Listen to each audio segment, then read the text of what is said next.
João, capítulo 15, o verso 16, eu vou apenas ler a parte B do versículo. Diz assim: não foram vocês que me escolheram, pelo contrário, eu vos escolhi.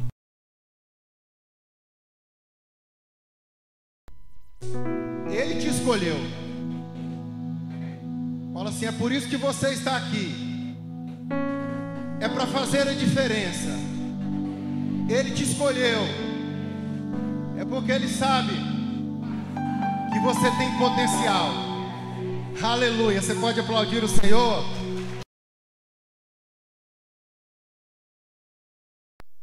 Glória a Jesus. O título desta mensagem para essa noite: chamados para fazer a diferença em nosso tempo.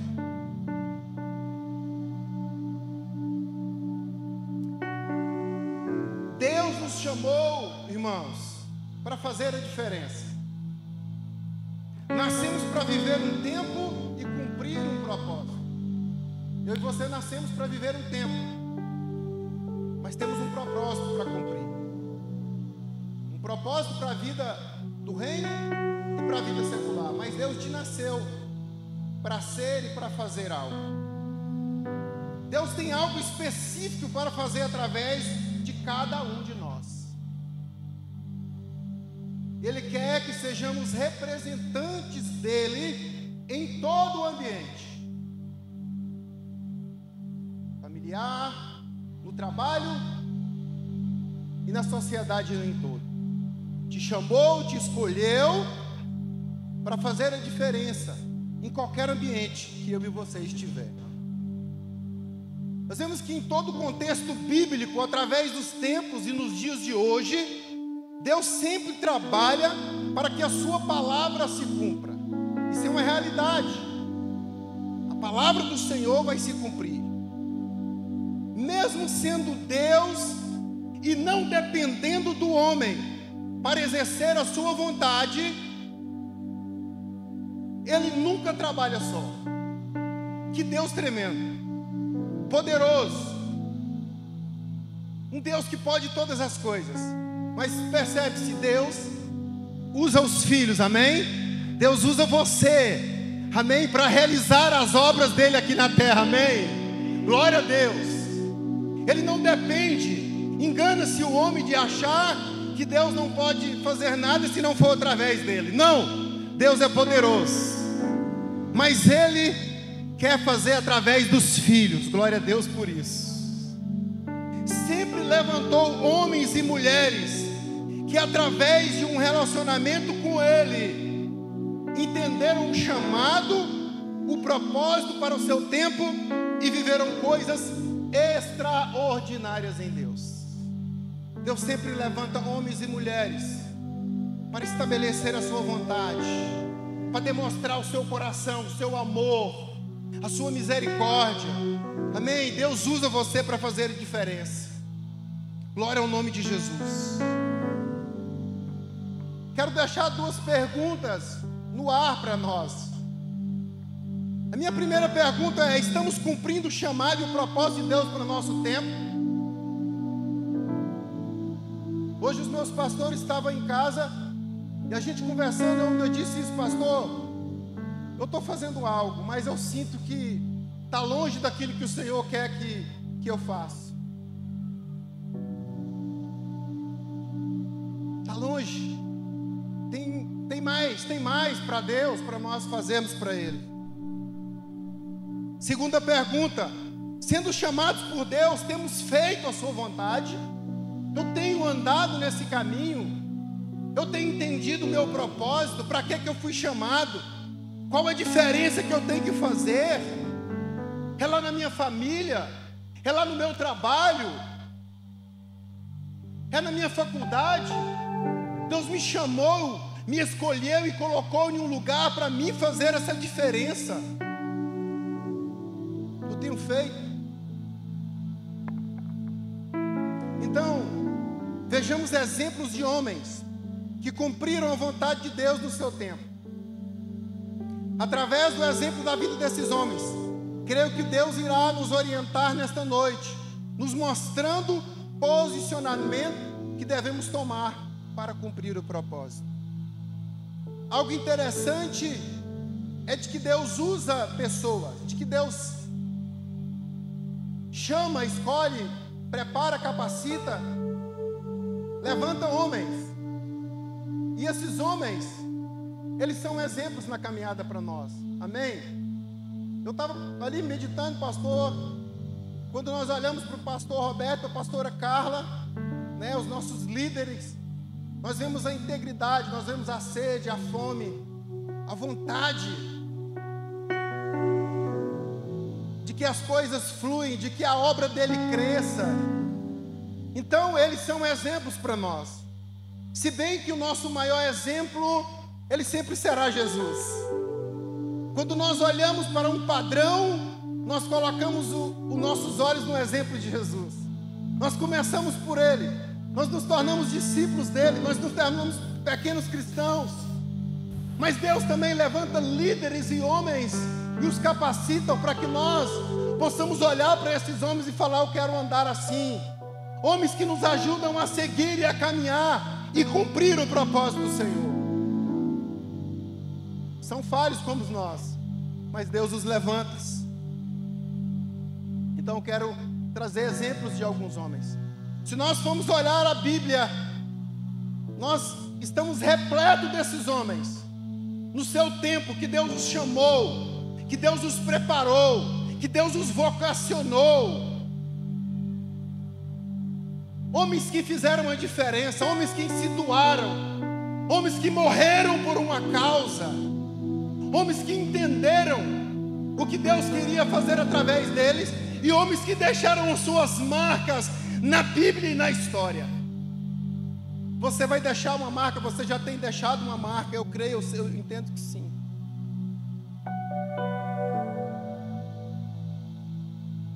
Nós vamos ver exemplo de 3 homens.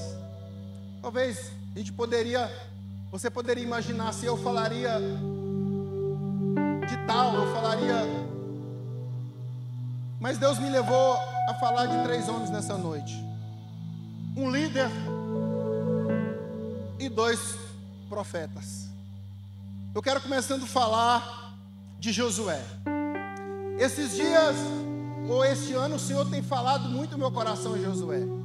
Se bem que nós estamos trabalhando com os homens, no nosso ministério de homem, e a palavra é: eu e minha casa serviremos ao Senhor. A nossa base é de que nós precisamos servir o Senhor, que nós devemos aprender com Ele. E Josué foi um líder, um homem que Deus levantou e caminhou, e estabeleceu aquilo que Deus chamou ele para fazer. Então a gente tem falado muito nisso. Domingo passado, se eu não me engano, o pastor ministrou aqui, ele falou sobre Josué. Ele falou sobre os posicionamentos de Josué. E eu quero, nessa noite, falar do exemplo deste homem. Josué, um líder de sucesso. Josué foi o sucessor de Moisés, alguém que foi preparado para ser um líder militar. Um homem obediente à palavra de Deus e cheio da sua presença. Nós já observamos em alguns anteriormente que ele e Caleb foram um dos únicos que acreditou na promessa do Senhor de que ele haveria de entregar a terra na mão deles. Ele já demonstrava alguém que acreditava no Deus que ele servia. Mesmo vendo as dificuldades, Josué já tinha colocado o seu coração em Deus. E eu quero nessa noite trazer 4 posicionamentos que fizeram Josué ser bem sucedido. Que nós possamos tomar esses exemplos para a nossa vida. Primeiro, Josué não se apartava da tenda. A presença de Deus o atraiu. Êxodo capítulo 33, o verso 7 ao 11. Mas eu vou só ler o verso 11, que diz assim: O Senhor falava com Moisés face a face, como quem fala com seu amigo. Depois voltava para o arraial. Porém o moço Josué, seu auxiliar, filho de Num, não se afastava da tenda. Quando nós olhamos para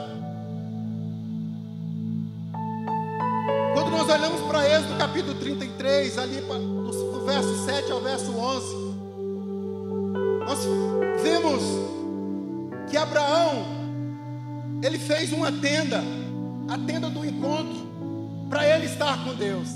Hoje, quando eu li esta palavra, meu coração começou a queimar, e o Espírito falava: temos que ter uma tenda, temos que ter um lugar para estar com Deus. Tenda fala de separar, tenda fala de o seu quarto, tenda fala do teu TSD, do teu momento com Deus. E Moisés, a Bíblia nos conta que Moisés fez a tenda fora do arraial. E a Bíblia nos fala que Moisés, quando ele ia ao encontro do Senhor, quando ele começava a andar passando pelo arraial, todo o povo saía à porta da tenda e começava a olhar a Moisés. A Bíblia nos conta que quando Moisés chegava na tenda e entrava dentro da tenda, o Senhor, a nuvem do Senhor, a fumaça do Senhor tomava de conta, e Deus falava face a face com Moisés. E todo mundo ficava admirado com aquilo. Mas o interessante é que o texto nos diz que Josué não se apartava da tenda. Josué foi atraído pela presença de Deus. Então, vejamos, quando nós olhamos para Josué, um homem guerreiro, um homem de espada, um homem que fez o povo herdar a terra, nós temos que saber que Josué primeiramente estava na tenda. Josué primeiramente estava buscando um lugar em Deus. Josué estava fortalecendo o seu vigor, o seu físico, o seu espírito primeiramente na presença de Deus. Então tomamos aqui um exemplo. Primeiro, eu preciso ter uma tenda. Primeiro, eu preciso ter um altar. Eu vou para a guerra. Lá fora não é fácil, tem dificuldades na vida. Eu preciso cuidar da minha casa, da minha família. Eu preciso trabalhar. Eu estou num contexto, num cenário muito difícil mundialmente, aqui no Brasil. Mas eu vou para a tenda, é lá que eu vou me fortalecer. É lá que eu vou me tornar a pessoa que o Senhor quer que eu me torne, amém? Glória ao nome de Jesus. Comece pela tenda. Segundo exemplo de posicionamento que Josué teve que foi bem sucedido, foi obediente à palavra de Deus. Foi obediente à palavra que Deus liberou sobre ele. Josué capítulo 1, verso 3 e 5. Moisés havia morrido. Entramos para o livro de Josué. Deus fala com Josué: meu servo é morto, agora é contigo, cara. Agora é contigo. Você andou com Moisés, você foi preparado, você aprendeu a estar na tenda. Eu te conheço, mas agora é com você. A bola agora está com você. E Deus libera uma palavra para José. Ele dá um caminho. Ele ensina o que ele devia fazer para permanecer no caminho. Ele ensina para Josué, ele traz uma palavra para Josué: olha, não aparta da palavra, continua, você será bem sucedido. Nós vemos isso no capítulo 1 de Josué, a partir do capítulo 1 de Josué. Mas o verso 3 diz assim, e o 5: todo lugar em que puserem a planta do pé eu darei a vocês, como prometi a Moisés. Ele estava falando para Josué o que ele ia, a promessa dele para ele e para o povo. Ninguém poderá resistir a você. Agora ele estava trazendo uma palavra direta a Josué: ninguém poderá resistir a você todos os dias da sua vida. Assim como estive com Moisés, estarei com você, não deixarei e nem o abandonarei. E algo dizia no meu coração, Jesus diz assim: eu estarei contigo, com vocês, até os confins, até a consumação do século. Nós temos uma palavra do nosso próprio Jesus, a qual nos escolheu, nos separou, de que Ele estaria conosco. Deus estava dando essa palavra para Josué, e ele agarrou. Ele estava dizendo: eu tenho que atravessar o Jordão, eu tenho que conquistar Jericó, eu tenho que começar por aqui. Mas se Ele está dizendo que eu vou conquistar, se Ele está dizendo que Ele não vai me abandonar, eu vou nesta palavra, amém? O Senhor tem uma palavra sobre a sua vida e sobre a minha vida, querido. Ele não vai te abandonar. Não importa a situação que você esteja passando, não importa a luta que você esteja enfrentando, que você tenha uma revelação neste momento, ou lá onde você estiver: Ele não me abandona, Ele está comigo, e eu vou vencer esta batalha, amém? Glória ao nome de Jesus. Glória ao nome de Jesus. Terceiro, a decisão de permanecer servindo ao Senhor com toda a sua casa. Josué capítulo 24, verso 15. Essa frase é muito usada, essa frase é muito colocada. Que frase linda de se dizer. Quantas vezes nós falamos isso, se bem que é uma verdade para nós: eu e minha casa serviremos ao Senhor. Talvez você olhe e fale assim: mas talvez a questão de servir ainda, mas profetiza, amém? Profetiza que você e sua casa, os seus pais, os seus filhos, toda a sua descendência irá conhecer o Senhor, amém? Profetiza, porque o Senhor vai te usar para fazer a diferença. Josué capítulo 24, verso de 15. Mas se vocês não quiserem servir ao Senhor, escolha hoje quem vocês vão servir. Se os deuses a quem os pais de vocês serviram do outro lado do Eufrates, ou os deuses dos amorreus, em cuja terra vocês estão morando, eu e minha casa serviremos ao Senhor, amém? Glória a Jesus. Você foi chamado para fazer a diferença. A proposta do mundo não vai tirar você desta palavra. Você nasceu para servir e adorar o Senhor, você e a sua casa. Eu profetizo sobre a sua vida isso, amém? Glória ao nome de Jesus. Glória ao nome de Jesus. Nós vamos passar para o nosso terceiro personagem. Vamos passar para o nosso terceiro personagem.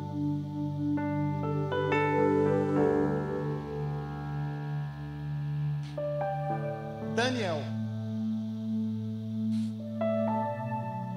Amo a vida de Daniel. Quando eu leio a Bíblia, quando a gente alimenta da palavra alguns personagens, alguns homens, você lê e você se inspira, você é encorajado a prosseguir, porque a própria Bíblia mostra que eram homens também suscetíveis a erro, homens frágeis, mas entregaram a vida para Deus de uma forma tão espetacular. Enfrentaram pecados, propostas, mas permaneceram. Enfrentaram dificuldades, mas permaneceram. Quando eu olho para a vida de Daniel, eu falo: meu Deus, precisamos ter esse mesmo posicionamento, precisamos ter essa mesma fé. Eu quero trazer 5 evidências do poder da oração na vida de Daniel. Eu quero dizer de Daniel um homem de oração. Quando nós lemos o livro de Daniel, nós vemos um homem inteligente, um homem culto. Ele era nobre, tanto que Nabucodonosor pediu para que trouxesse pessoas nobres para estar no palácio. Nós vemos um homem inteligente, um homem preparado. Mas quando eu olho para a vida de Daniel, nós temos que observar da onde vinha esta capacidade, da onde vinha essa força, da onde vinha essa posição de Daniel, que todos conhecem a história de que ele foi levado cativo, ele e alguns amigos, de que ele não estava na sua terra própria, ele não estava em Israel, ele foi levado cativo para a Babilônia. Ele foi para um outro lugar de um povo que não se vira a Deus. e tantas coisas ele passou, mas ele permaneceu no mesmo posicionamento. Mas dentro do livro de Daniel nós observamos e nós podemos entender o que era que Daniel tinha: uma vida de oração. Uma vida de oração. Eu ia falar adoração, mas uma vida de oração é uma vida de adoração ao Senhor, amém? Nós olhamos para Daniel e nós observamos isso. Mas precisamos fazer um breve relato de quem era Daniel. Um profeta. O quarto dos chamados profetas maiores da Bíblia. Um personagem principal deste livro que nós estamos falando, de Daniel. Nada se sabe sobre sua vida além do que é relatado no livro que traz os seus nomes. Sabemos que o profeta Daniel foi um israelita da linhagem nobre de Israel, levado cativo de Judá para a Babilônia pelo rei Nabucodonosor. Aproximadamente 605 antes de Cristo, no terceiro ano do reinado de Joaquim, rei de Judá. Mas nós vamos ver aqui então as evidências do poder da oração na vida deste homem, e que nós possamos alimentar disso. Primeiro, mudaram seu nome, mas não conseguiram mudar a sua identidade. Mudaram seu nome, mas não conseguiram mudar a sua identidade. Quando ele e seus amigos chegaram em Babilônia, os seus nomes foram mudados para nomes de deuses babilônios.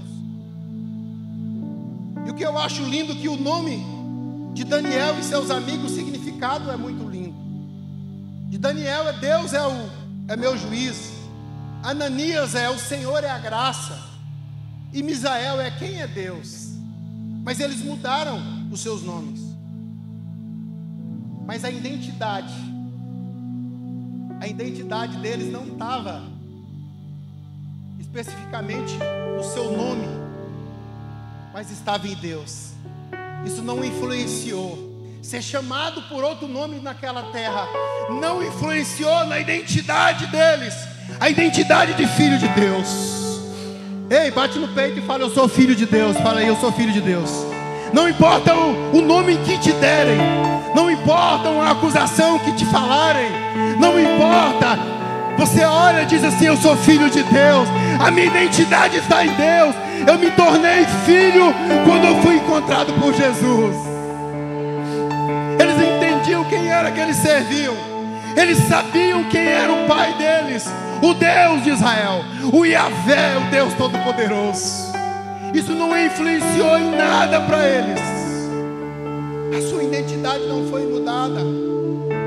Segundo, decidiu não se contaminar. Decisão própria. O que fez Daniel e seus amigos viverem isso? O que fez Daniel viver isso? Um quarto de oração, uma tenda para ele. Eu tenho medo, porque é no quarto, é no seu lugar de intimidade que Deus revela quem você é. É no lugar de oração. Talvez não é no meio da multidão, mas é lá no seu quarto. Deus fala assim: tu és o meu filho amado. Amém? Em quem tenho alegria. É nesses lugares que a identidade é imprimida, é colocada, e ela não é mais arrancada. Daniel capítulo 1 e o verso 8. Daniel resolveu não se contaminar com as finas iguarias do rei, nem com o vinho que ele bebia. Por isso pediu que o chefe dos eunucos que lhe permitisse não se contaminar.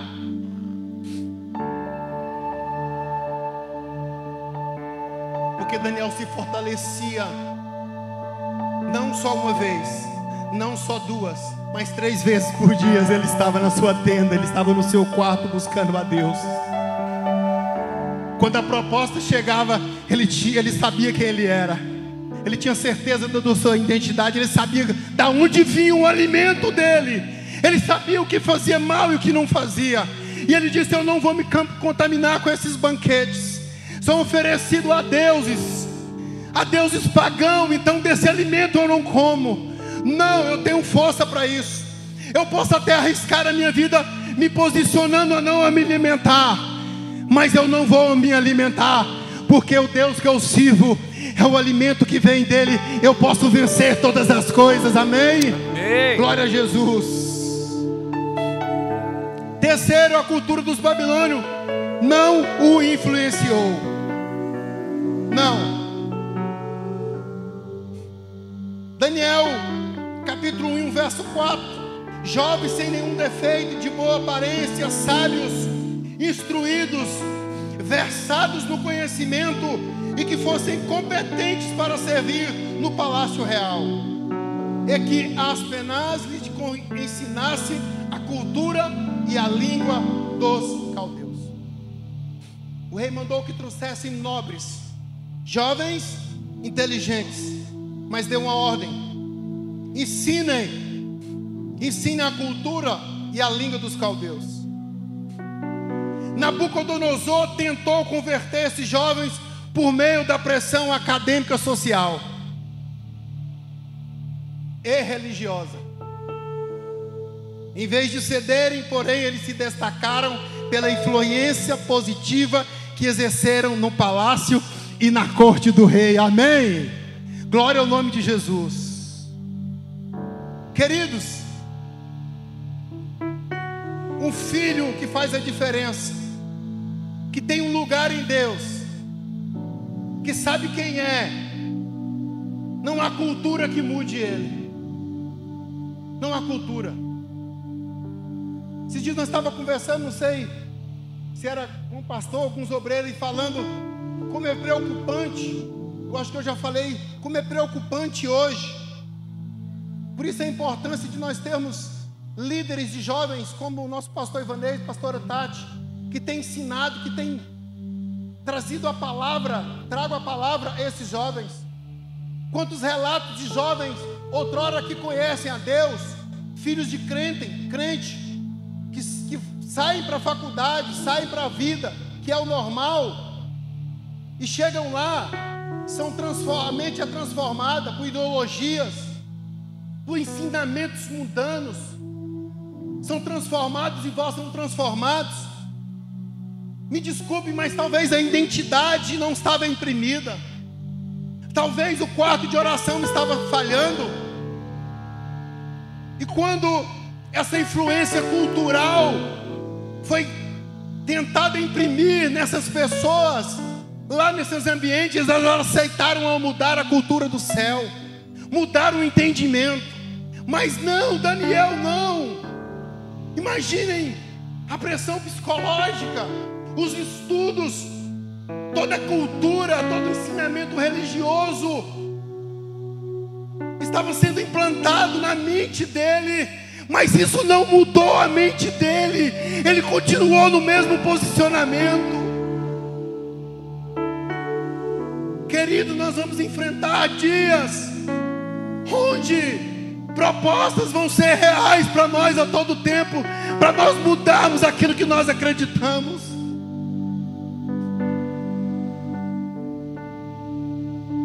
Ou no mínimo para nós fazer vista grossa para aquilo que está acontecendo, ideologias sendo implantadas,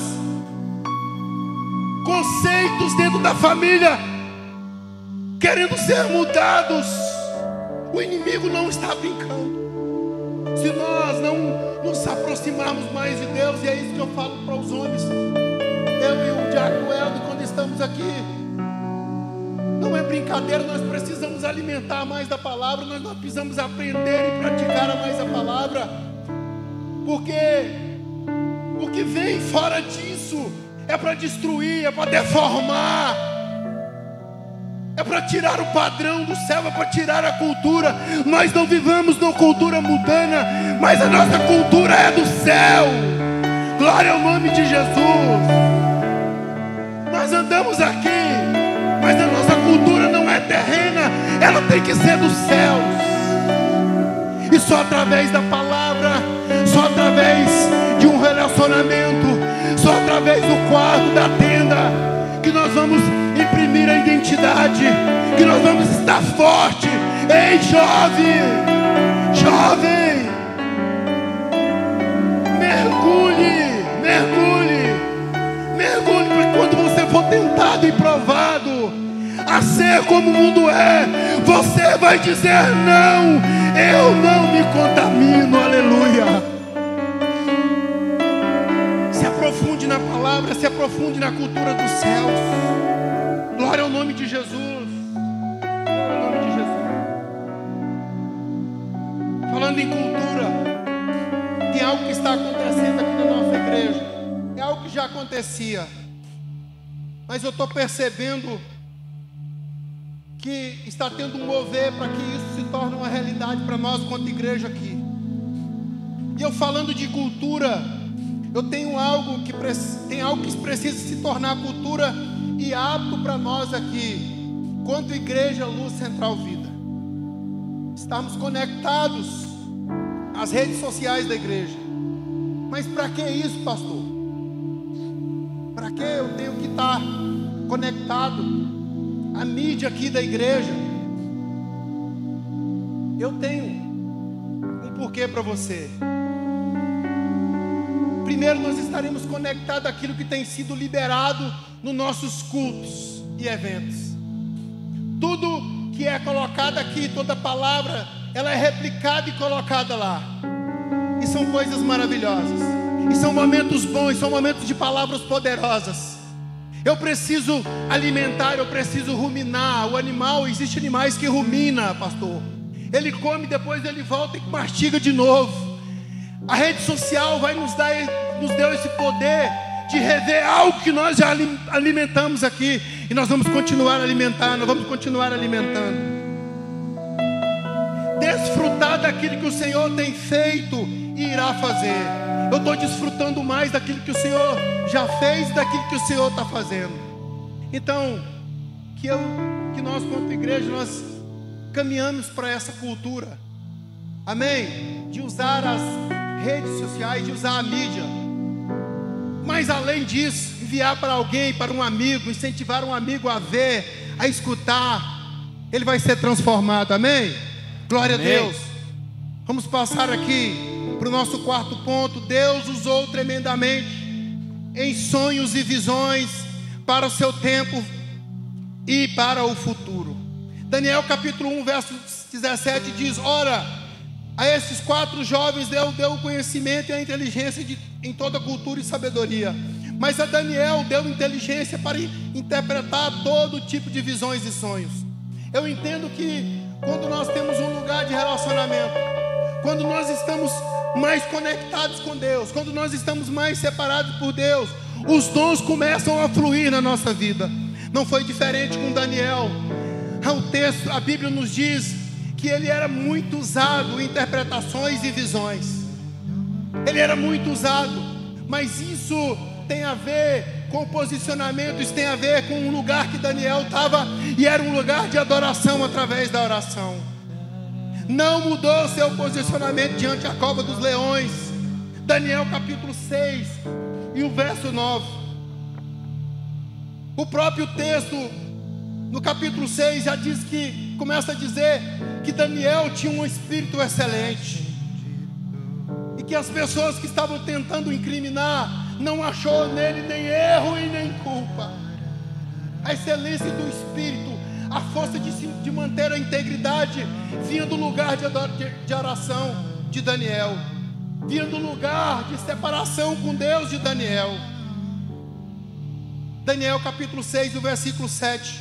Todos os presidentes do reino, os prefeitos, satrapas, conselheiros e governadores concordaram em que o rei baixasse um decreto e sancionasse um interdito, ordenando que todo aquele que nos próximos 30 dias fizesse um pedido qualquer, Deus ou qualquer homem, a não ser ao Senhor, o rei, seja jogado nas covas dos leões.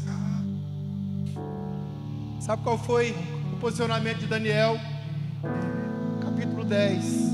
Quando Daniel soube que o documento tinha sido assinado, voltou para casa. Eu tenho um lugar. Sabe o que Daniel estava dizendo? Eu tenho um lugar que quando o homem tenta me matar. Eu tenho um lugar que quando eu estou carregado de dor, eu tenho um lugar que quando eu sou machucado, eu tenho um lugar que quando eu sou acusado, eu tenho um lugar que quando eu estou sendo arrastado para a depressão, eu estou sendo arrastado para a ansiedade, eu tenho um lugar onde eu encontro paz, onde eu encontro força, onde eu encontro graça. Daniel estava dizendo isso. O texto diz: quando Daniel soube que o documento tinha sido assinado, ele não correu, ele não pediu um Uber para sair, para vazar fora, ele não fugiu para as montanhas, ele não foi implorar misericórdia ao rei. Não. Em seu quarto, no andar de cima, a janela abriu para o lado de Jerusalém. 3 vezes por dia ele se punha de joelhos, orava e dava graças diante de seu Deus.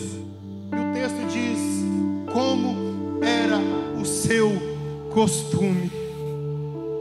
Esse texto, ele me afirma muito a vida que Daniel tinha. Ele foi bem sucedido, ele foi governador, ele foi um homem importante naquele reinado, mas enfrentou também perigos de morte. De todos os deuses, Deus nos livrar, assim como na cova dos leões, fechar a boca de um animal feroz. Mas primeiramente ele foi para o quarto, primeiramente ele correu para quem poderia o livrar da boca dos leões. Queridos, quantas vezes nós corremos primeiro para tantos outros lugares, quando precisamos de um socorro? Não estou dizendo que você não precisa procurar recursos para uma situação, mas eu estou dizendo que primeiramente nós temos que entrar para o quarto, amém? Primeiramente nós temos que entrar neste lugar e Senhor, falar: Senhor, eu vou fazer algumas ações, eu vou correr atrás de algumas coisas. Se o Senhor não quer, eu não vou, mas se eu for, abre a porta, abre o caminho, Senhor, me direciona, porque o Senhor é minha segurança, porque o Senhor é meu Deus, porque em Ti eu posso todas as coisas. Sem o Senhor eu não vou. Eu sou como Moisés: se o Senhor não for, não me faça ir. Amém, glória a Deus. Se o Senhor não for, não me faça ir. Glória ao nome de Jesus. Vamos passar para o nosso último exemplo. Nós corremos para o final. Glória a Jesus. Vamos falar de Isaías. Vamos falar do profeta Isaías. Especificamente, eu quero falar do capítulo 6. Nós vamos falar um pouco do capítulo 6. Que momento extraordinário na vida de Isaías. Que momento poderoso na vida de Isaías. Por algumas coisas que aconteceram, que elas são exemplos muito fortes para nós crentes. Muito forte.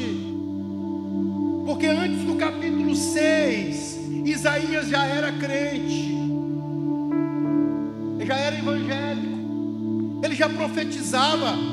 Ele já liberava palavras e sentenças sobre Israel.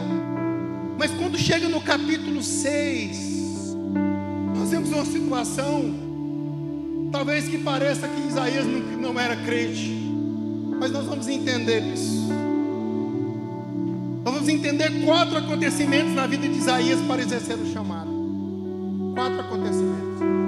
Eu quero dizer para você que Deus te chamou para fazer a diferença.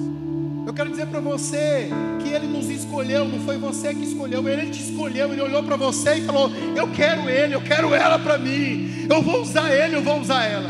Independente da sua classe social, da sua família, independente se você fala bem ou não, eu vou, é meu, eu vou usar, eu vou trazer a diferença, fazer a diferença através da vida dela. Mas antes disso, Ele precisa nos tocar, Ele precisa fazer algo em nós, para que esse chamado, ele possa fluir de uma maneira que o Senhor queira. Vamos falar desses. Então, recapitulando, o nosso terceiro exemplo é Isaías. É transformado para viver o chamado. Vamos ver 4 acontecimentos na vida de Isaías para exercer o chamado. Vamos ver esses exemplos. Primeiro vamos fazer aqui um leve comentário sobre a vida deste homem. Ele foi um dos grandes profetas da Bíblia. Ele foi um dos grandes. Ele viveu em Judá, o reino do sul de Israel. Isaías era de origem nobre e chamado por Deus através de uma visão. Dedicou-se a divertir e consolar o povo. Sua vida é uma lição de fé, justiça e esperança em Deus. A principal mensagem de Isaías era um chamado ao arrependimento e à justiça. Ele advertiu o povo de Judá sobre o julgamento de Deus, que viriam se continuasse no caminho do pecado. Mas também trazia mensagem de esperança, falando sobre a vinda de um Messias, Jesus, que traria salvação e restauraria o reino de Deus. Isaías pregava uma fé verdadeira, que envolvia justiça social, devoção sincera a Deus, criticando a hipocrisia religiosa do seu tempo. Um dos momentos mais marcantes na vida de Isaías, desse homem, foi uma visão de Deus no templo. Isaías capítulo 6, onde ele foi chamado para ser profeta. Nessa visão, Isaías reconhece sua impureza e recebe a purificação, recebendo a missão de levar a palavra de Deus ao povo.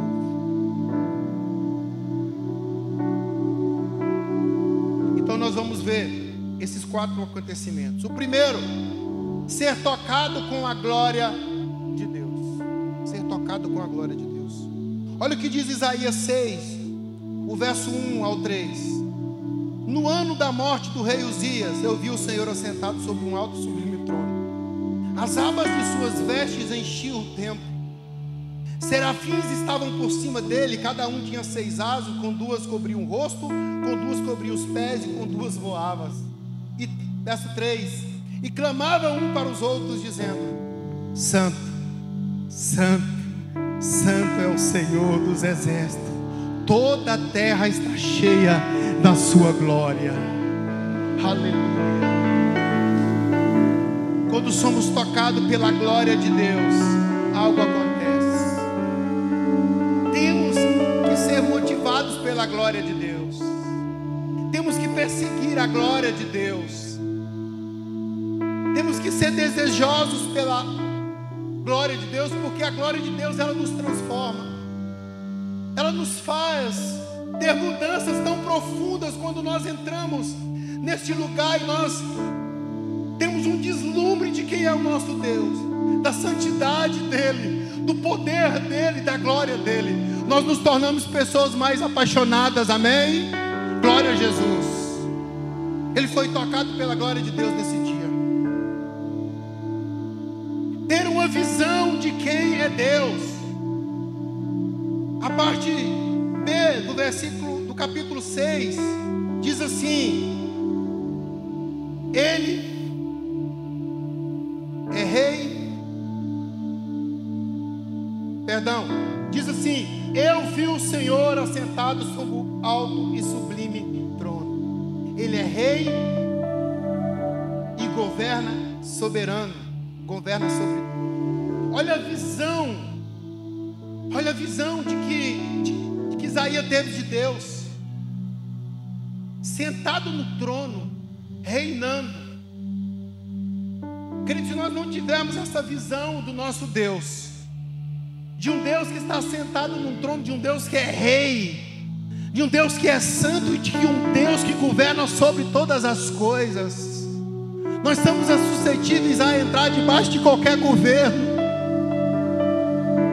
Eu estava meditando e dizendo assim: meu Deus, quando nós olhamos para os nossos governantes humanos aqui, e nós começamos a definir quem é bom, quem é ruim, quem é o melhor, se é que tem que uns exercem mais justiça ou justiça do que o outro, mas nós, quanto a filhos de Deus, nós temos um rei, que ele está sentado no lugar onde todos os líderes, onde todos os homens estão debaixo da sua mão.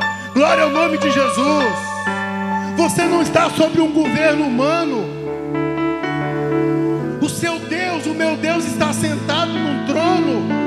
E Ele é o Deus Yahvé, o Deus Todo-Poderoso, o Deus que pode todas as coisas. Glória ao nome de Jesus. Você não vive sobre o governo humano. Não, você profetiza para que o governo humano, Deus toque e mude. Mas você está sobre o governo de Deus. Ele está sentado no trono. Amém. A visão minha e sua é de que o nosso Deus governa sobre todas as coisas. Glória ao nome de Jesus. Você pode aplaudir esse rei? Aleluia. Aleluia. Aleluia. Ser exposto à santidade de Deus. Isaías foi exposto à santidade. Verso 6, 3 diz: e clamávamos para os outros, dizendo: Santo, Santo é o Senhor dos exércitos, toda a terra está cheia da sua glória. Ele viu a santidade de quem ele servia. Ele viu a santidade de quem usava a boca dele para profetizar. Ele viu, ele contemplou naquela visão a santidade de Deus. Sabe, a partir daí, por isso que nós temos que ser atraídos, nós temos que ser atraídos para entrar na glória de Deus. Quando nós vemos a glória de Deus, nós percebemos a santidade dele.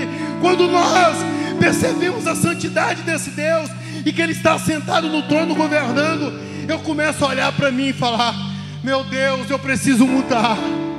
O meu rei é santo demais, pleno. Eu preciso ser como ele. A santidade dele começa a confrontar você. Talvez coisas que você achou que era certa possa ser errado. Isaías foi exposto àquela visão, à santidade de Deus. E aí ele dá um segundo passo, quando essa santidade, ela arrancou dele algo que ele talvez não via nele.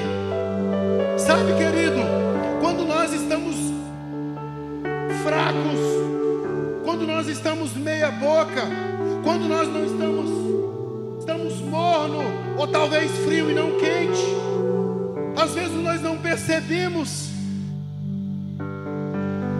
o que nós precisamos mudar, o que Deus precisa tocar em nós. Percebe-se de que quando você está bem em Deus, quando a sua fé está legal, você começa a ler mais, você começa a buscar mais de Deus, você começa a participar mais dos cultos na igreja, o Espírito começa a dizer para você: não, eu preciso mudar, aqui é o que eu tenho que mexer, eu não posso ser assim. Você vai se expondo às verdades de Deus, você vai se expondo a essa santidade, e você sabe que tem que mudar.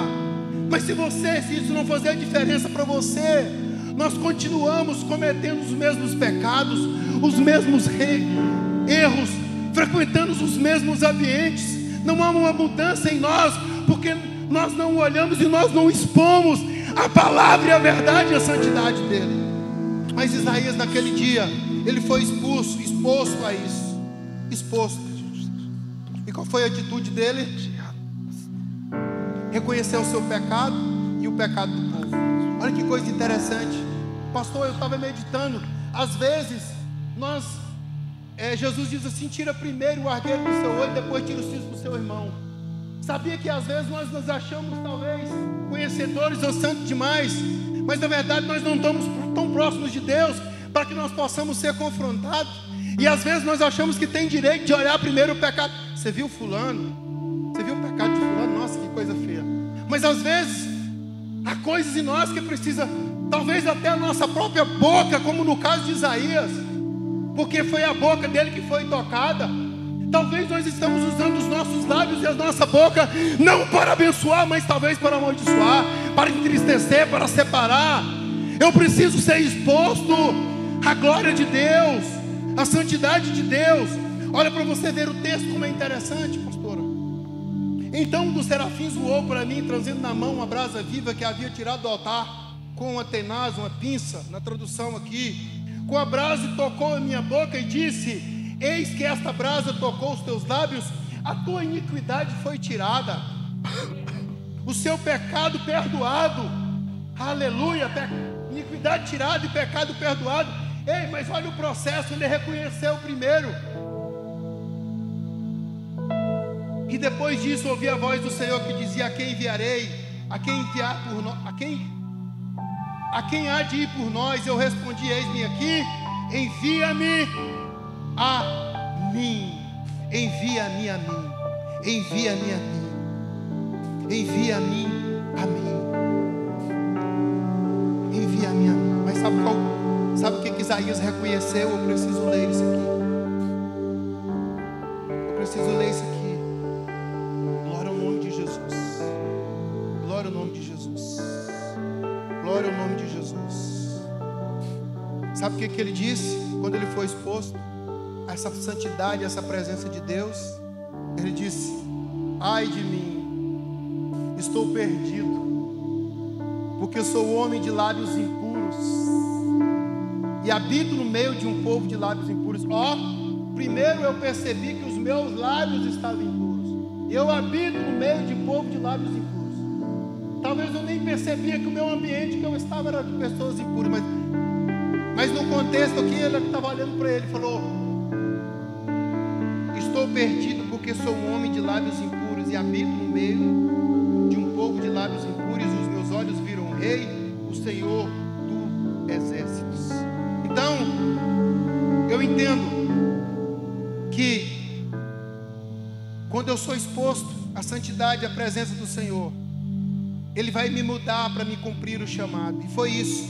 Quando ele reconheceu, quando Isaías reconheceu o seu pecado, diante daquela glória, diante da santidade de Deus, a primeira coisa que o Senhor fez foi tratar disso, foi retirar a iniquidade e o pecado dele.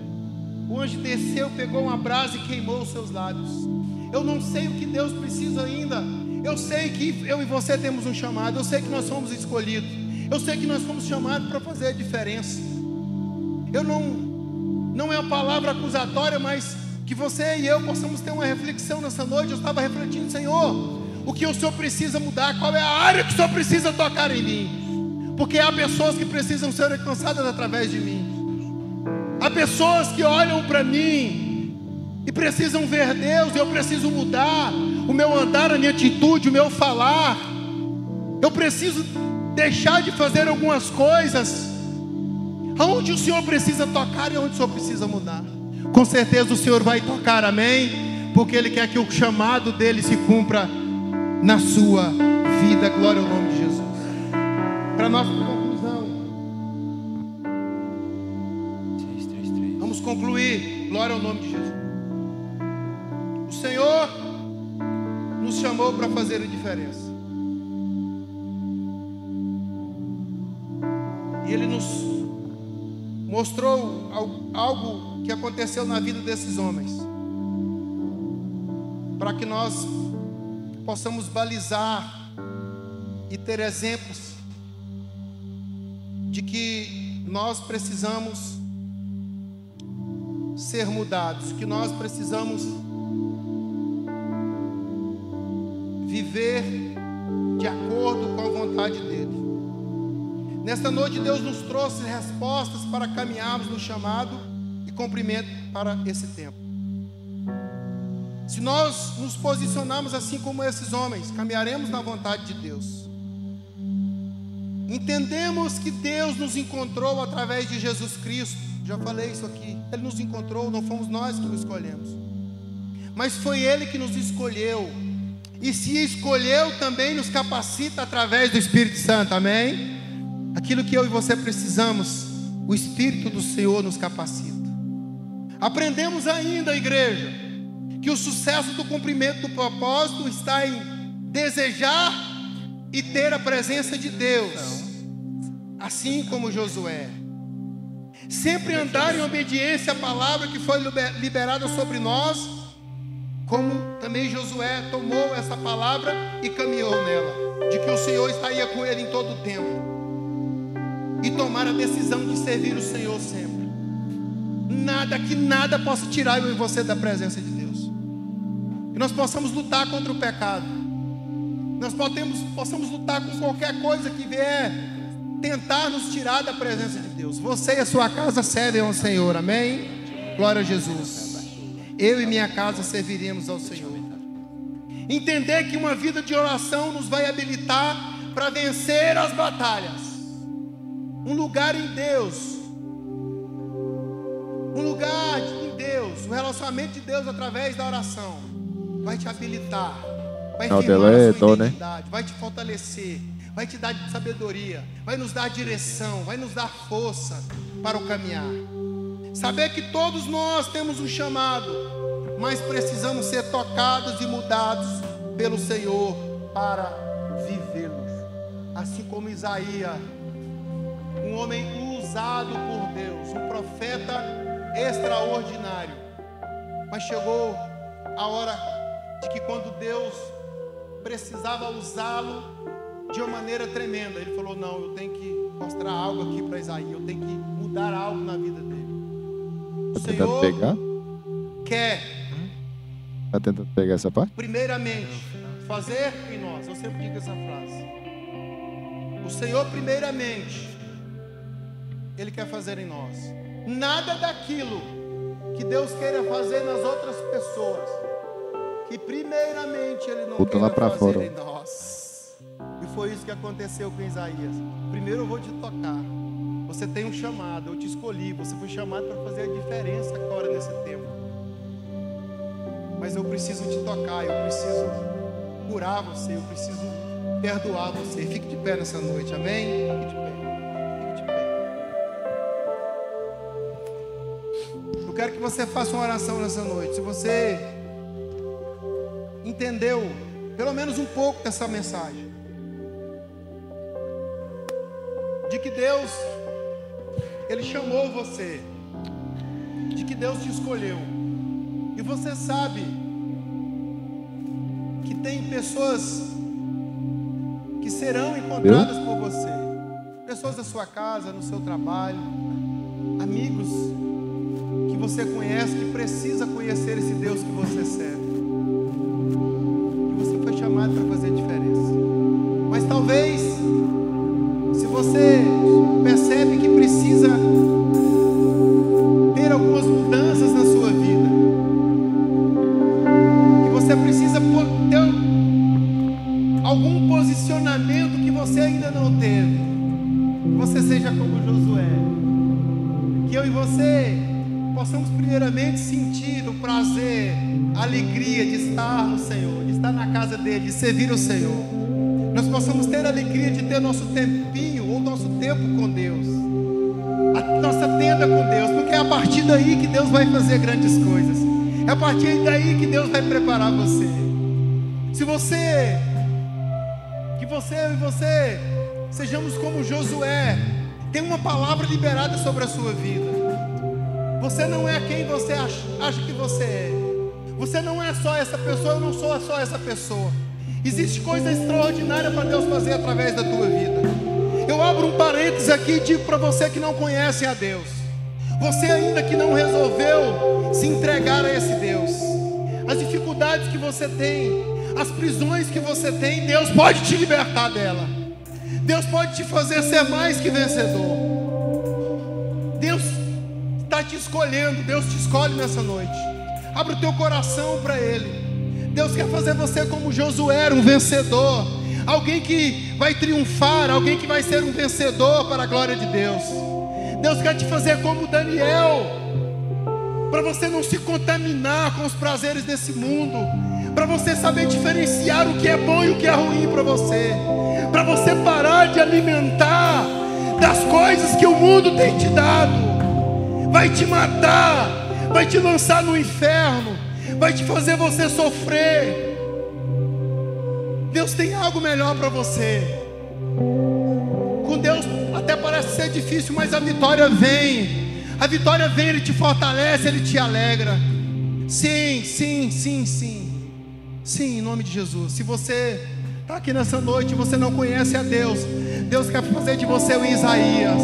Deus quer fazer você alguém que fale da palavra dele. Deus quer fazer alguém que fale do Messias. Deus quer fazer de você um profeta, mas Ele precisa que você deixe Ele ter um encontro com você.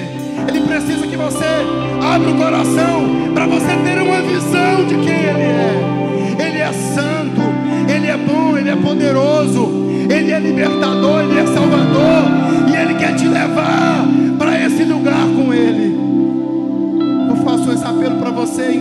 Deus, fortaleça nesse Deus, encontre esse Deus e entregue sua vida para Ele.